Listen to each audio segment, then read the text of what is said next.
안녕하세요. 경기도 의왕시에 사는 66세 윤정희입니다. 젊었을 땐 뭐든 아들 하나 잘 키우는 게 전부였고, 지금까지도 그 마음 하나로 살아왔습니다. 그 아들이 결혼하고 얼마 전 손주가 태어났습니다. 며느리가 조리원은 위생이 불안하다며 저에게 우리 집에서 한 달만 조리 도와주세요 하고 부탁을 하더군요. 제가 뭐라도 된 줄 알았습니다. 며느리가 날 믿고 손주를 맡기려 하는 줄 알고 흔쾌히 수락했습니다. 그런데 그게 시작이었습니다. 식사는 물론 아기 수유, 기저귀, 밤중 수면까지. 한 달만이라던 말은 100일을 바라보는 시간이 되었고, 지금도 저는 아들 집에서 살림을 도맡고 있습니다. 장모님은 몸이 안 좋다며 도와줄 수 없다고 들었는데, 가끔 오셔서 손주 얼굴만 보고 금세 돌아가시더군요. 그나마도 며칠 전엔 장모님이 해외여행 가서 찍은 사진이 인터넷에 올라왔습니다. 그걸 본 순간 뭔가 잘못 돌아가고 있다는 생각이 들기 시작했습니다. 그리고 결정적으로 며느리가 친구와 통화하는 걸 우연히 듣게 되었어요. 그 안에 담긴 한마디에 제 속이 그대로 뒤집혔습니다. 이제부터 드릴 이야기는 그날 이후 제 마음이 어떻게 바뀌게 되었는지, 그리고 제가 결심한 단 하나의 복수에 대한 이야기입니다. 사실 저 같은 사람은 세상에 이름 하나 남길 일도 누구에게 기억될 만한 일도 없이 살아온 사람이에요. 그저 하루하루 아들 하나 제대로 키우겠다는 생각으로 앞만 보고 달려왔습니다. 29의 남편을 잃고 막 3돌 지난 아들 민호를 품에 안고 있던 그날을 전 아직도 잊지 못합니다. 장례식장에서도 아들이 울면 따라 울까봐 꽉 참고 다들 저더러 기계 같다고 했어요. 하지만 제가 안 울면 누가 울어요? 민호 데리고 살아가려면 눈물도 사치였죠. 그 후로는 낮에는 공장, 밤에는 시장 분식집 설거지 알바, 주말엔 장터에서 이불도 팔아봤습니다. 단 하루도 쉬는 날이 없었어요. 몸이 부서져도 민호 등록금 내고, 학원 보내고, 옷 깨끗이 입히고, 무엇보다 아이가 엄마 없이 자란다는 말 듣지 않게 하려고 더 애썼어요. 어려운 형편에서도 생일이면 꼭 케이크 하나는 사줬고, 운동회나 소풍날엔 도시락 반찬 4가지는 꼭 채웠습니다. 민호가 초등학교 때 발표회 때 썼던 멘트가 아직도 생생해요. 우리 엄마는 로봇이에요. 힘들어도 항상 웃어요. 그 말 듣고 화장실 가서 처음으로 몰래 울었네요. 그래도 그 모든 시간이 저는 고마웠습니다. 민호가 자라면서 단 한 번도 어긋난 적 없고, 중고등학교 때도 담배 하나 안 피우고, 친구 문제 한 번 없었거든요. 대학에 합격했을 때 민호는 울면서 저한테 큰절을 했어요.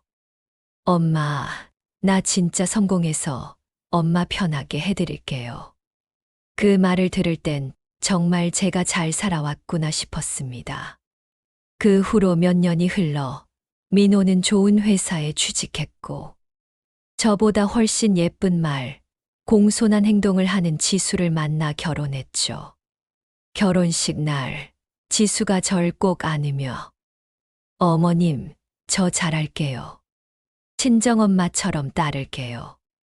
그 말에 괜히 울컥했었습니다. 그런데 결혼하고 2년도 채 지나지 않아 지수가 임신을 했고 출산을 앞두고 조리원 대신 저를 찾더라고요. 조리원은 위생이 불안해서 못 가겠어요. 우리 집에서 어머님이 도와주시면 아기한테 더 좋을 것 같아요. 그 말에 저는 고맙고 뿌듯했죠. 며느리가 날 믿고 내 손주를 맡기려 한다는 생각이에요.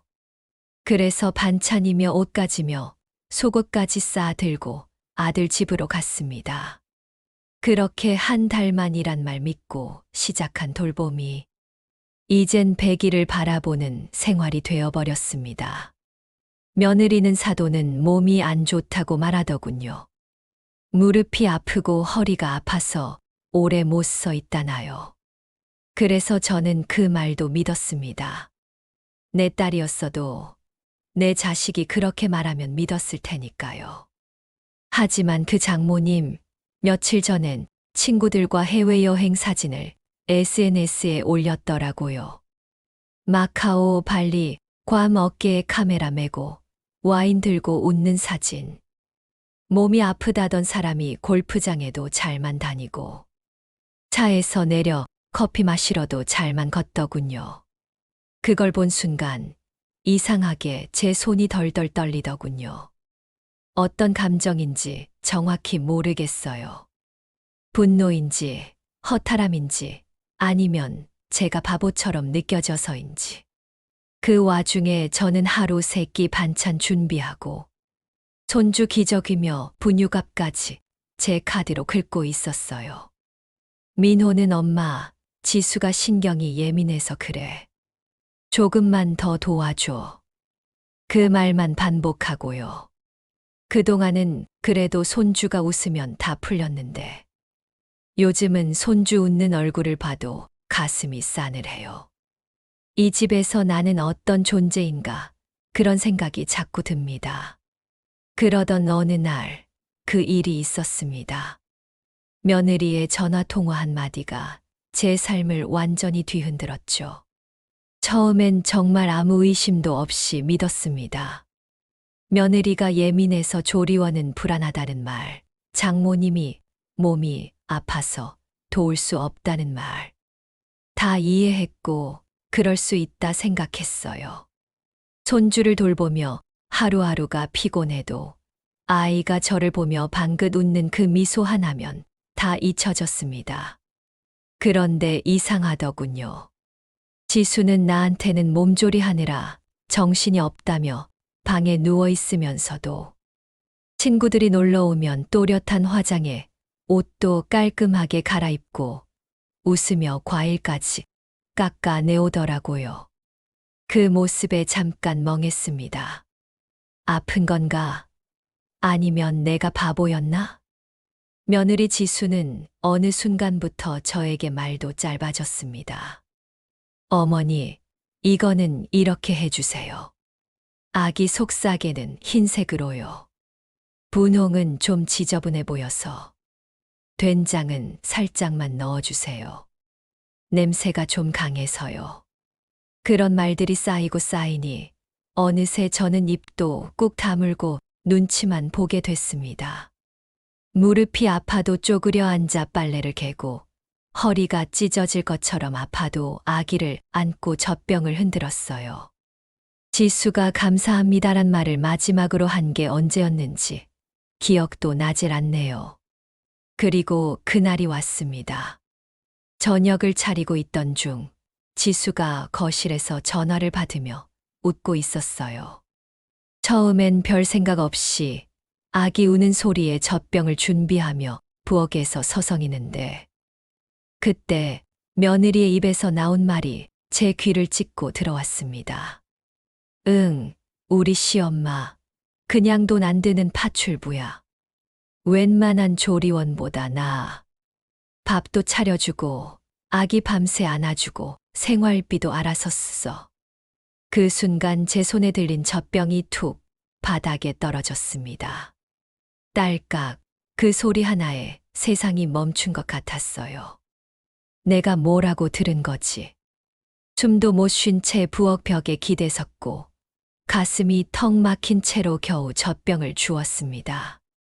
그날 밤 아기를 재우고 방문을 닫았을 때 지수가 제가 문 밖에 있는 줄도 모르고 친구에게 한 말들이 다시 떠올랐습니다. 요즘은 시댁이 잘해줘야 며느리가 편한 거야. 친정엄마는 돈 들고 여행 다니시고 시엄마는 우리 집 파출부하고 균형 맞잖아. 어차피 우리 돈 나가는 건 없는데 뭐. 민호가 얼마나 효자냐. 엄마가 해달라면 다 해드리잖아. 그 말들 하나하나가 제 귓가에 남아 머릿속에서 울려 퍼졌습니다. 그날 밤 저는 처음으로 도망치고 싶다는 생각을 했어요. 하지만 곧 생각이 달라졌습니다. 도망치는 게 아니라 이걸 끝내야겠다고요. 민호는 퇴근 후에도 늘 지수 편이었습니다. 제가 피곤해 보인다고 말해도 엄마, 지수가 요즘 힘들어서 그래. 그냥 좀 이해해 줘요. 단 한 번도 제 편은 되어주지 않았습니다. 이젠 알겠더라고요. 저는 엄마가 아니라 그저 이용당하고 있는 사람이라는 걸. 며느리에겐 돈 안 드는 사람, 아들에겐 그냥 편한 사람. 그리고 장모는 골프장 가고 여행 다니며 몸이 안 좋다는 핑계 뒤에 숨는 사람. 한밤중 거실에 앉아 아기 기저귀를 갈면서 그 녀석의 자는 얼굴을 오래도록 바라봤습니다. 손주 얼굴은 참 예쁘고 그 작은 손발은 기특할 만큼 야무지더군요. 하지만 제 마음은 한없이 무거웠습니다. 저는 이 집에서 며느리에게, 아들에게 고마운 존재가 아니라 당연한 존재였던 겁니다. 그리고 그날 이후 제 안에 조용한 결심이 싹 트기 시작했습니다. 그날 이후 저는 사람 말을 곧이곧대로 믿는 게 얼마나 어리석은 일이었는지를 실감하게 됐습니다. 며느리가 제게 어떤 마음을 가지고 있었는지, 아들이 얼마나 저를 방패막이로 쓰고 있었는지, 뒤늦게야 눈이 뜨였다고 해야 할까요? 하지만 저는 아무 말도 하지 않았습니다. 변한 건 단 하나, 제 마음속 온도였습니다. 예전엔 젖병을 삶을 때도 깨끗이 해야 아기가 안 아프지 생각했지만 지금은 그 삶는 소리에 제 속이 끓는 것 같았어요. 며느리는 여전히 예의 바른 척 했습니다. 어머니, 오늘 반찬 너무 맛있었어요. 하지만 말투에는 힘이 없었고 눈빛엔 무심함만 가득했습니다. 아들 민호는 더 기가 막혔습니다. 하루는 용기를 내서 말했어요. 민호야, 엄마 요즘 무릎이 좀 안 좋아서 말인데 이젠 슬슬 조리 끝내고 돌아갈까 해. 그랬더니 민호가 뭐라 했는지 아세요? 아휴 엄마, 조금만 더 참아줘. 지수는 애기 때문에 정신없고 엄마가 도와주는 거 지수도 고맙게 생각해. 그리고 엄마가 계시니까 우리가 얼마나 마음이 놓이는 줄 알아? 이참에 100일까지 봐주면 딱 좋지. 이 말 한마디에 저는 말문이 막혔습니다. 내가 뭘 잘못했을까 하는 자책은 이미 지나간 감정이었습니다. 그때부턴 이 사람들이 날 사람으로 보긴 하는 건가 하는 의문만 남았습니다. 그 다음 날 기가 막힌 일이 또 생겼습니다. 민호 부부가 외출하면서 지수가 이렇게 말하더군요. 어머니, 저희 잠깐 나갔다 올게요. 냉장고에 분유 있고 기저귀는 서랍 맨 아래에 있어요. 아, 혹시 몰라서 이유식도 좀 데워놨어요. 간 안 하셔도 돼요. 아기 엄마와 아빠가 나가는 와중에 아기 돌봄을 또 저한테 전부 맡기고 나간 겁니다. 그날은 주말이었고 저는 새벽 4시에 일어나 밥하고 반찬 챙기고 아기 기저귀 2번이나 갈아줬습니다. 그리고 그들이 돌아온 건 밤 10시 반. 지수는 집에 들어오자마자 핸드백만 내려놓고 방으로 쏙 들어가 버렸고 민호는 오늘 고생했지. 엄마 한마디 던지고 TV만 켜더군요.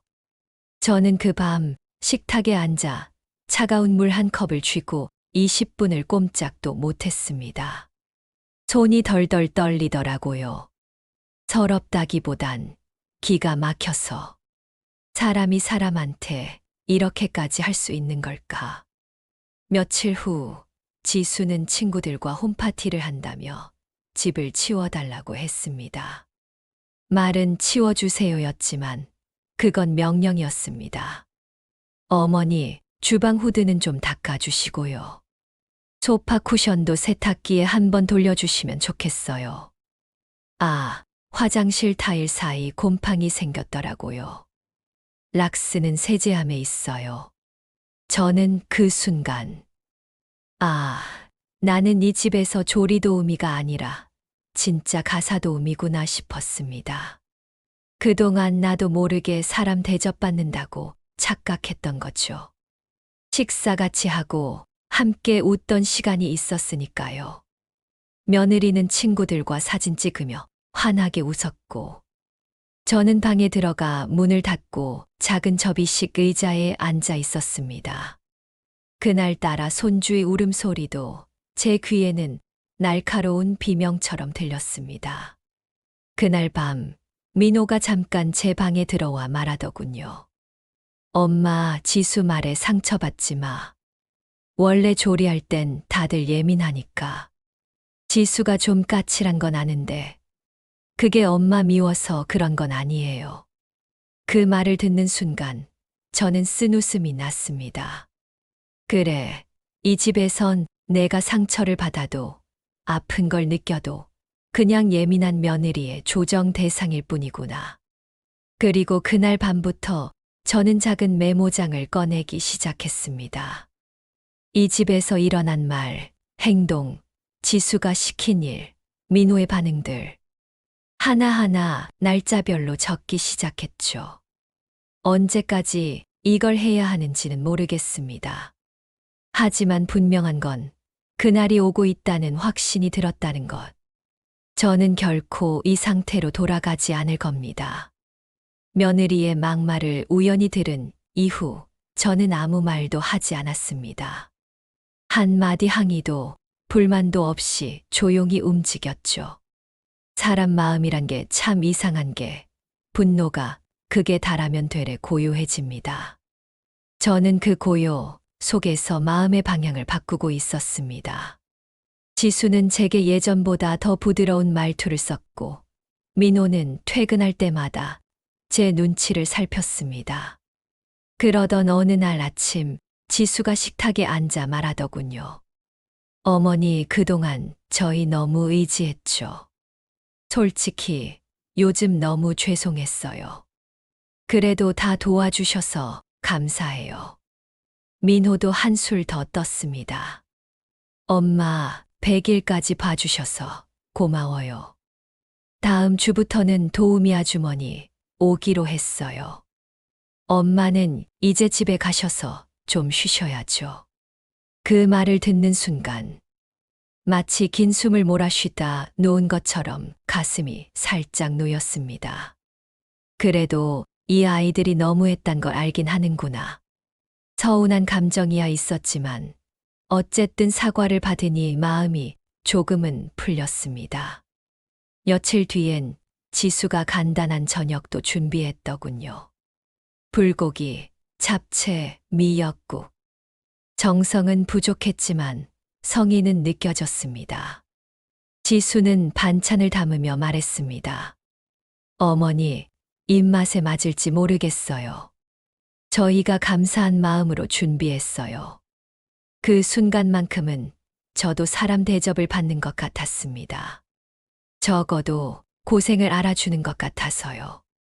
그날 밤 짐을 정리하는 저에게 지수가 봉투 하나를 건넸습니다. 어머니, 이건 작지만 저희 마음이에요. 꼭 받아주세요. 그 속엔 5만 원짜리 상품권 한 장이 들어 있었습니다. 그걸 손에 쥐는 순간 제 몸이 얼어붙는 듯 했습니다. 3개월. 아기 젖병 삶고 기저귀 갈고 며느리 눈치 보고 잠 한 번 제대로 못 자고 장까지 봐서 먹이고 입히고 집안일까지 다 해줬습니다. 생활비요. 입 밖으론 말 안 했지만 생필품부터 분유까지 다 제 카드로 긁었습니다. 그런 저에게 5만 원짜리 상품권. 감사가 아니었습니다. 그건 조롱이었습니다. 됐지. 고생했잖아 하는 면피용 거지 같은 계산서였습니다. 그리고 저는 그제야 깨달았습니다. 이 집 애들은 내 진심도, 내 몸도, 내 시간도 단 5만 원의 가치로만 봤다는 걸.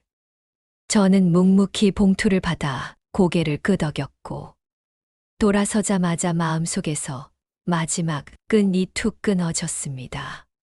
집에 돌아온 날 밤, 오랜만에 혼자 마신 따뜻한 보리차 한 모금이 눈물보다 더 쓰게 느껴졌습니다. 그때 휴대폰 알림이 울렸습니다. 지수가 운영하는 비공개 SNS 계정에서 새 사진이 올라온 것이었습니다. 제가 아는 젊은 애들 특유의 비꼬는 말투가 글로 찍혀 있더군요. 조리원은 안 갔지만 우리 집엔 무료 풀옵션 산후센터가 있었으니까 밥 해주고 아기 안아주고 기저귀 갈고 생활비까지 후원해주는 우리 시엄마 파출북의 여왕님 등장. 그 순간 숨이 멎는 줄 알았습니다.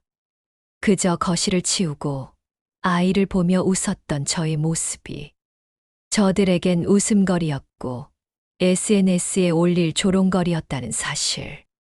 사진 속에는 아기와 웃고 있는 제 모습도 있었습니다. 어디서 몰래 찍었는지 젖병 들고 서 있는 제 뒷모습까지. 댓글에는 친구들이 시엄마 클래스 대박 크크. 너 조리센터 차려도 되겠다라며 낄낄거리고 있더군요. 저는 그 게시글을 저장했습니다. 봉투 속 상품권과 함께. 이건 제가 당한 일의 증거니까요. 누군가 나중에라도 묻는다면 저는 이 두 가지만 내밀 겁니다. 이게 제가 받은 대접입니다. 그리고 저는 조용히 메모장을 펼쳤습니다. 그날 날짜를 또박또박 적고 글씨 하나하나에 제 모든 분노를 눌러 담았습니다. 이제 진짜 시작이다. 그날 이후 저는 매일 아침 눈을 뜨면 메모장부터 펼쳤습니다. 며느리의 말, 행동, 그날의 기분, 이상한 낌새. 하나하나 날짜를 적어가며 기록했습니다. 감정을 토해내는 게 아니라 기록이었습니다. 증거로 남기기 위한 아주 조용한 복수의 첫걸음이었죠. 지수는 제가 집에 돌아갔다고 안심했는지 점점 본색을 드러냈습니다. 아기 사진과 함께 지 엄마는 쇼핑 가고 시엄마는 파출부지 같은 비공개 게시글도 꾸준히 올라왔습니다. 저는 절대 반응하지 않았습니다. 그럴수록 더 명확해졌으니까요. 이 아이는 사람이 아니라 남을 이용하는 계산기라는 것. 그런데 더 충격적인 건 따로 있었습니다. 어느 날 시장에서 우연히 마주친 동네 지인이 그러더군요. 언니네 며느리 SNS 봤어. 조리원 안 가고 시댁 도움 받아서 1,000만 원 넘게 아꼈다던데. 시어머니가 생활비까지 다 해주셨다고 막 자랑하던데 부럽다다. 그 말을 듣는 순간 가슴이 철렁 내려앉았습니다. 부럽다고요? 그동안 제가 흘린 땀과 눈물은 며느리에겐 절약 성공 스토리였던 겁니다. 그때부터 저는 지수의 비공개 SNS를 캡처하기 시작했습니다. 과거 사진, 글, 댓글, 친구 반응, 그 모든 흔적을 저장하고 정리했습니다. 민호와 지수는 이 사실을 전혀 몰랐습니다. 그리고 어느 날 정말 우연히 지수가 친구와 통화하는 통화 녹음을 우연히 듣게 됐습니다.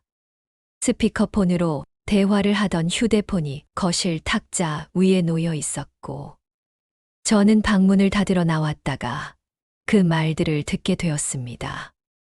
울 엄마는 요즘 여행 다니고 골프 치느라 바빠서 아기 돌볼 시간도 없이. 시엄마는 착해서 뭐라 말도 못해 그냥 이용만 잘하면 돼. 민호도 바보처럼 엄마 편 안 들고 내 말만 들으니까 너무 쉽지 뭐. 그 대화를 들은 순간 머리끝까지 피가 솟구치고 손이 부르르 떨렸습니다. 이게 다 계획이었구나. 조리원에 가지 않은 것도, 친정엄마가 몸이 안 좋아서 못 온다는 것도, 심지어 아기 용품과 생활비를 제가 알아서 부담하게 만든 것도 모두 철저히 계산된 연극이었다는 사실. 참 기가 막혔습니다. 그리고 더 이상 이 상황을 내버려 두면 안 되겠다는 생각이 들었습니다. 그날 밤 저는 오래 알고 지내던 이웃집 후배에게 연락했습니다. 그 친구는 지역 커뮤니티에서 무료 법률 상담 봉사 활동을 하는 변호사였거든요. 그냥 이런 일이 있다면 법적으로 문제되는 거냐고 물었더니 그 친구가 조용히 말했습니다. 이건 단순한 가족 문제로 보기 어렵다. 실제 생활비 제공 증거, 노동력 착취, 명예훼손 가능성, 증거만 충분하다면 민사든 형사든 접근 가능해. 그 말 한마디가 제게 큰 용기를 줬습니다. 그래, 나도 법의 보호를 받을 수 있구나. 그날 이후 저는 장보며 쓴 카드 내역, 이 집에서 사용한 생필품 영수증, 정기적으로 출금된 통장 내역, 지수가 보낸 문자와 메시지, 심지어 아이를 돌보다 다친 손목 치료 내역서까지 모으기 시작했습니다. 그 과정에서 민호의 행동도 이상해졌습니다. 지수가 시어머니 눈치를 본다며 은근히 불편해하자 민호는 어느 날 전화로 이렇게 말했습니다. 엄마, 그동안 도와준 건 고맙지만 지수도 힘들어해요. 우리도 이제 우리 방식대로 살아야 하니까 너무 간섭하지 마세요. 이 말 정말이지 기가 막혔습니다. 간섭은커녕 저는 이 집에서 벽보다도 못한 존재였습니다. 그 순간 저는 그동안 참고 넘겼던 말, 표정, 행동들 전부가 얼마나 비정하고 잔인했는지 깨달았습니다. 그리고 그날 밤 저는 손바닥만 한 작은 수첩에 이렇게 적었습니다. 시작은 조리였지만 끝은 조리가 아니다. 그 통화 내용을 들은 이후로 저는 스스로를 낯설게 느꼈습니다. 지금껏 살아오며 남의 마음을 해친 적도, 거짓말을 한 적도 없이 살아왔다 생각했는데, 이제는 매일 누군가의 뒤를 의심하고 몰래 녹음을 하고 증거를 모으고 있는 사람이 되어 있었으니까요. 하지만 한편으로 그런 제 모습이 처음으로 안심이 되기도 했습니다. 이제야 나도 내 편이 되어주는구나. 며칠 뒤 지수는 갑작스레 저에게 다시 집으로 와달라고 했습니다. 도우미가 갑자기 그만뒀다며 아이를 하루만 봐달라고 간곡히 부탁하더군요. 솔직히 저는 단칼에 거절하고 싶었습니다. 하지만 거절하지 않았습니다. 이번엔 제가 이 판을 끝까지 지켜보기로 결심했기 때문입니다. 다시 아들 집에 갔을 때 지수는 조금도 미안해하는 기색 없이 말했습니다. 어머니, 아기 재울 땐 이 노래 꼭 틀어주세요. 저희는 외부 소음에 민감하게 키우기로 했거든요. 민호는 퇴근하자마자 들어오며 엄마 오늘도 수고 많았어 한마디 툭 던졌고, 지수는 옆에서 그 말에 코웃음을 치듯 미소를 흘렸습니다. 저녁을 차려줬지만 둘은 밥을 먹으며 아기 전용 이유식 브랜드 얘기며 육아 정보만 주고받았습니다. 그 자리에서 저는 그냥 공기였습니다. 살아있는 가구. 밤 10시가 넘자 지수는 방으로 들어가며 말했습니다. 어머니, 거실 소파에서 주무셔도 되고 저희 방 아기 침대 옆에 요 깔아놨어요. 그 말에 대꾸도 하지 않고 조용히 거실로 돌아왔습니다. 불을 끄고 누우려는데 민호가 슬쩍 와서 말했습니다. 엄마, 지수도 요즘 좀 예민하니까 너무 말 꺼내지 마. 그냥 도와주는 마음으로 좀만 이해해줘. 그 말이 왜 그렇게 얄밉게 들렸는지 모르겠습니다. 넌 도대체 언제까지 아내 눈치만 볼 거니? 눈물이 날 뻔했지만 꾹 참았습니다. 눈물이 아니라 분노 때문에 숨이 턱 막혔으니까요. 그날 새벽 아기가 울어서 방으로 들어갔을 때 지수는 누운 채 핸드폰을 들여다보며 말했습니다. 아휴, 어머니 오니까 진짜 살겠네. 요즘 너무 피곤해서 얼굴에 트러블 나고 골프 스윙도 안 나오는 거 알아요? 저는 순간 멈칫했습니다. 아기를 안고 있는 제 팔에 뜨거운 기운이 올라오는 걸 느꼈습니다. 그 순간 제 안에서 뭔가 딱 하고 끊어졌습니다. 이젠 말도 필요 없었습니다. 이 애들한텐 말해봤자 듣지 않고 이해하지 않고 바뀌지 않을 거라는 걸 너무 잘 알게 되었으니까요. 저는 그 다음날 조용히 일어나 청소기를 돌리고 빨래를 개고 분유통을 정리해 놨습니다. 그 모든 걸 끝낸 뒤 가방을 챙기며 지수에게 말했습니다. 지수야, 오늘은 내가 먼저 갈게.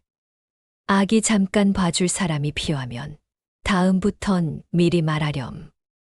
지수는 살짝 당황한 표정으로 말했습니다. 그래요. 근데 갑자기요?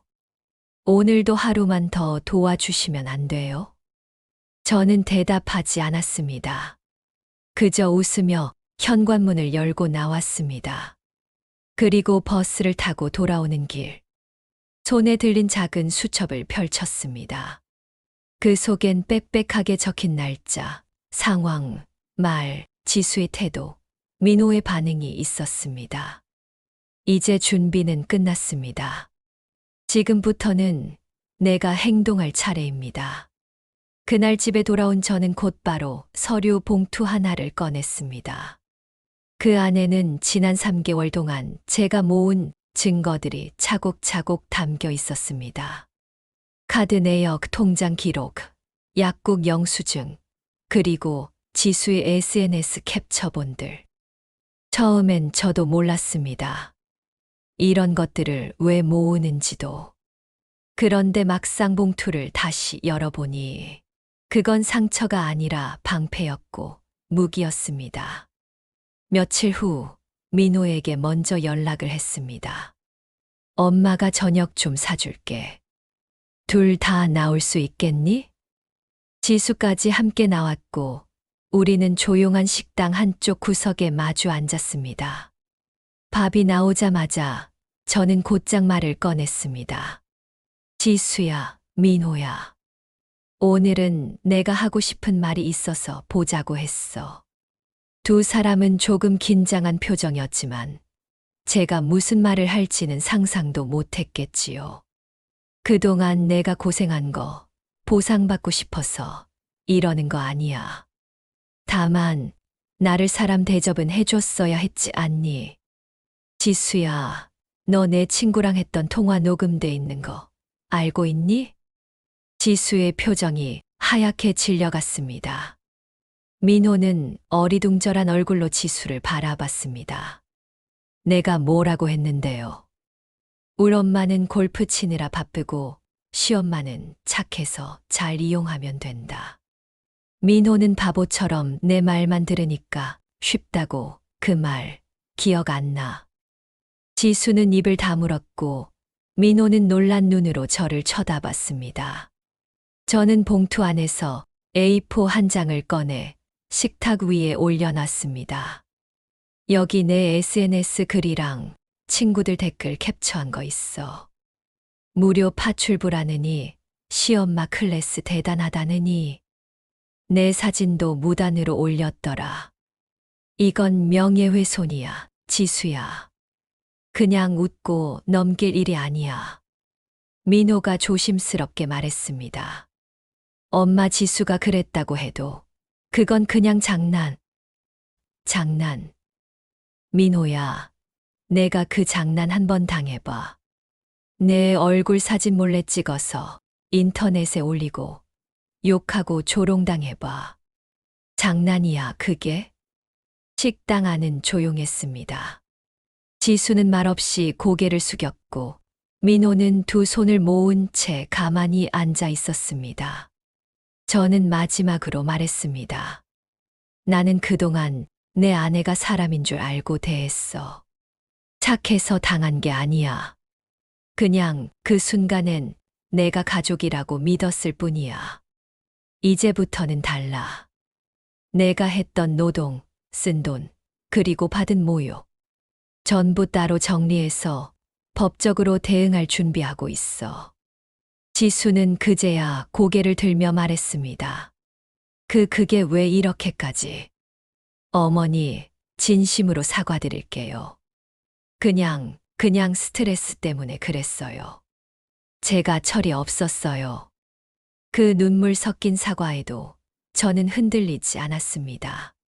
지금 울고 있는 이 모습조차 자기 위기만 모면하려는 껍데기일 뿐이라는 걸 이제는 정확히 알 수 있었으니까요. 사과는 이미 늦었어. 내가 나를 사람으로 봤다면 애초에 그런 말과 행동은 안 했겠지. 그날 저는 자리에서 조용히 일어나며 말했습니다. 이 일 여기서 안 끝나. 다음은 내 변호사님이 연락하실 거야. 민호는 저를 붙잡지도 못했고 지수는 고개만 숙인 채 말이 없었습니다. 식당을 나서며 저는 주머니에 고이 접어넣은 작은 쪽지 하나를 다시 펴봤습니다. 거기엔 단 한 줄. 내가 매일 아침 마음속으로 되뇌던 말이 적혀 있었습니다. 당한 만큼 돌려주면 그게 정이다. 식당에서 돌아온 날 밤, 저는 조용히 탁자 앞에 앉았습니다. 그리고 노트북을 열고 지난 몇 달 동안 모아둔 자료들을 하나씩 정리하기 시작했지요. 민호네 집에서 찍어둔 사진, 지수의 SNS 캡처, 녹음 파일, 생활비 입금 내역과 제 카드로 결제한 육아용품 영수증들까지. 그 순간이었습니다. 그동안 저를 만만한 사람으로 본 세상 모두에게 처음으로 저 자신이 나설 수 있는 무기를 쥔 순간. 며칠 뒤 저는 조용히 법률상담소를 찾아갔습니다. 지역구청에서 운영하는 무료 법률센터였고 마침 여성 가정 전문 변호사분이 계셨습니다. 처음엔 조심스레 상황을 말씀드렸고 그분은 끝까지 제 말을 끊지 않고 다 들으시더군요. 정서적 학대, 가족 간 금전 분쟁, 무급 노동 착취. 이건 단순한 집안 문제가 아니라 사회적 문제예요. 너무 오래 참으셨어요. 그 말 한마디에 마음 깊은 곳에서 무너질 듯한 안도가 밀려왔습니다. 그래, 나만 이상한 게 아니었어. 그날로 저는 변호사에게 정식 위임장을 맡기고 민호와 지수 앞으로 내용 증명을 발송했습니다. 내용은 간단했습니다. 지금까지 민호 부부의 요청에 따라 산후조리 및 가사육아, 노동을 90일간 무급으로 제공했으며 본인의 재정으로 생활비, 육아용품비 등을 부담하였음. 이에 대한 비용 정산 및 사과가 이뤄지지 않을 경우 민사조정 및 법적 대응을 고려하겠음. 내용 증명이 발송된 다음 날 오후 민호에게서 전화가 왔습니다. 하지만 저는 받지 않았습니다. 그리고 곧장 문자로 변호사 연락처만 전달했습니다. 하루 뒤 민호가 저를 찾아왔습니다. 무릎까지 굽혀 사과하며 그럴 뜻은 아니었다. 지수가 철이 없었다고 했지요. 엄마 법적으로 가면 가족끼리 체면이 너무. 지수도 진짜 반성하고 있어. 다시는 그런 일 없을 거야. 저는 단호히 말했습니다. 이건 체면이 아니라 존엄이야. 내가 내 인생을 함부로 대접받지 않겠다는 거야. 사람을 사람답게 대하지 않은 건 너희였어. 그날 이후 지수의 SNS는 폐쇄됐고 민호는 더 이상 연락도 없이 조용해졌습니다. 그러던 어느 날 지수 어머니, 그러니까 사돈이 저를 찾아왔습니다. 고급 승용차에서 내린 사돈은 선글라스를 벗으며 저를 바라보며 말했습니다. 어머님, 너무 감정적으로 나오시니까 애들이 놀랐잖아요. 우리 그냥 좋게 좋게 넘어갈 수는 없을까요? 저는 조용히 웃으며 말했습니다. 좋게 좋게. 그쪽 딸이 제게 파출부라고 한 거 알고 계세요? 그동안 내가 대신 뒷바라지 했던 거. 그 덕에 골프도 다니시고 여행도 다니신 거 아닙니까? 사돈의 입꼬리가 살짝 떨리는 게 보였습니다. 그 순간 그 사람도 이 판의 공범이라는 게 분명해졌지요. 앞으로 제 문제는 변호사 통해서만 이야기해 주세요. 그 말을 남기고 돌아서는데 사돈의 핸드백에서 뭔가 떨어졌습니다. 주우려다 본 그것은 다음 달 하와이 가족 골프 투어 안내서였습니다. 피식 웃음이 나왔습니다. 이들은 정말 내가 무너지기라도 바라는 걸까? 그날 집에 돌아와 변호사에게 마지막으로 이렇게 말했습니다. 합의는 없습니다. 저는 끝까지 갑니다. 필요하다면 공개적으로라도 제 이야기를 전할 겁니다. 내용 증명이 도착한 지 열흘째 되던 날. 민호와 지수는 결국 가사노동 착취, 민명예훼손에 따른 민사조정 요청서를 수령하게 됐습니다. 변호사 사무실에서 열린 첫 조정. 저는 그날 딱 단정한 정장 한 벌 입고 조용히 앉았습니다. 지수는 고개를 숙인 채 입을 다물었고 민호는 불안한 얼굴로 주변 눈치를 살폈습니다. 조정위원이 말했습니다. 요구하신 금액이 총 2천만 원으로 되어 있습니다. 산출 근거에 대해 직접 설명해 주시겠습니까? 저는 손에 들고 있던 자료를 내밀며 또박또박 말했습니다. 산후조리 기간 90일 동안 하루 평균 12시간 이상 조리 살림 육아를 했고 식재료와 생필품, 기저귀, 분유, 병원비까지 모두 제 지출이었습니다. 산후도우미 시세, 실지출 내역, 정신적 피해를 포함해 계산한 겁니다. 조정위원은 고개를 끄덕였고 제 변호사는 그제야 지수가 비공개로 올렸던 SNS 게시물과 댓글, 캡처들을 추가로 꺼냈습니다.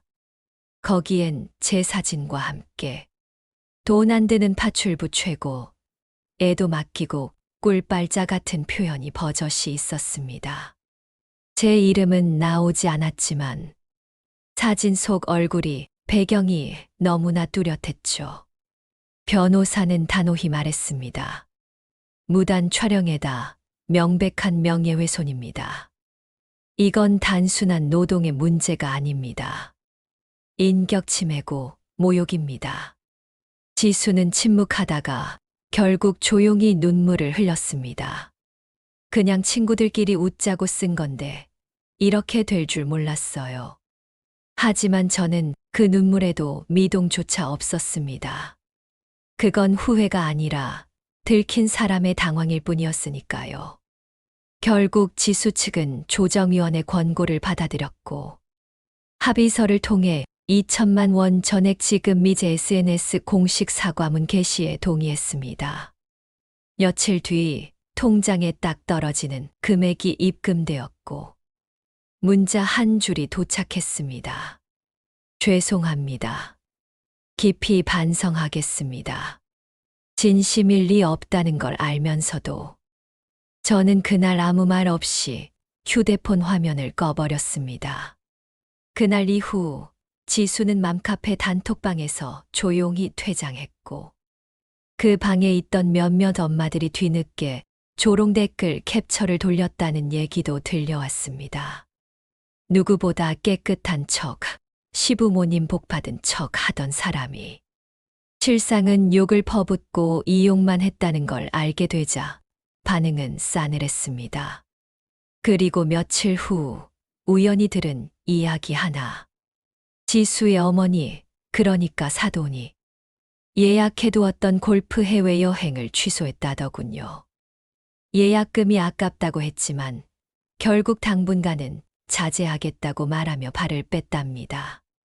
그 말을 듣는 순간 저도 모르게 혼잣말이 나왔습니다. 남 좋은 일만 하다 끝날 뻔했네. 이젠 그만 참자.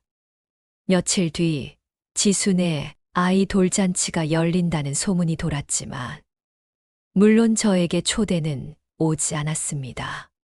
저는 조용히 케이크 하나를 택배로 보냈습니다. 건강하게 자라길 바랍니다. 하지만 어른들의 위선은 닮지 않기를. 그리고 저는 동네 복지관 자원봉사 신청서를 다시 꺼내들었습니다. 도움이란 그 가치를 아는 사람에게만 주는 것이라는 걸 이제야 뼈저리게 배웠으니까요. 지수와 민호 집을 나온 지 몇 달이 지났습니다. 그 집에서의 기억은 이제 먼지처럼 흩어져 마음 구석에 가라앉아 있습니다. 언뜻 스치는 기억들이 여전히 서늘하지만 이젠 더 이상 그날들의 고단함에 휘둘리지 않습니다. 한동안은 아무 일도 하지 않고 멍하니 시간을 보냈습니다. 아무도 부르지 않는 부엌, 기저귀 냄새 섞인 빨래, 하루에도 수십 번 울던 아이 울음소리. 그 집은 저한테 집이 아니었습니다. 제가 사는 사람도 숨 쉴 틈도 없는 노동소비지에 가까웠죠. 그래도 아직 저는 살아있고 마음 한 구석은 여전히 따뜻하다는 걸 느낍니다. 다행히 몸은 정상이었고 마음도 이제 서서히 회복되고 있습니다. 요즘은 동네 복지관에서 홀몸 어르신 반찬 나눔 봉사를 시작했습니다. 아침 일찍 일어나 국 하나, 반찬 몇 가지를 만들다 보면 문득문득 이런 생각이 들어요. 참 이상하다.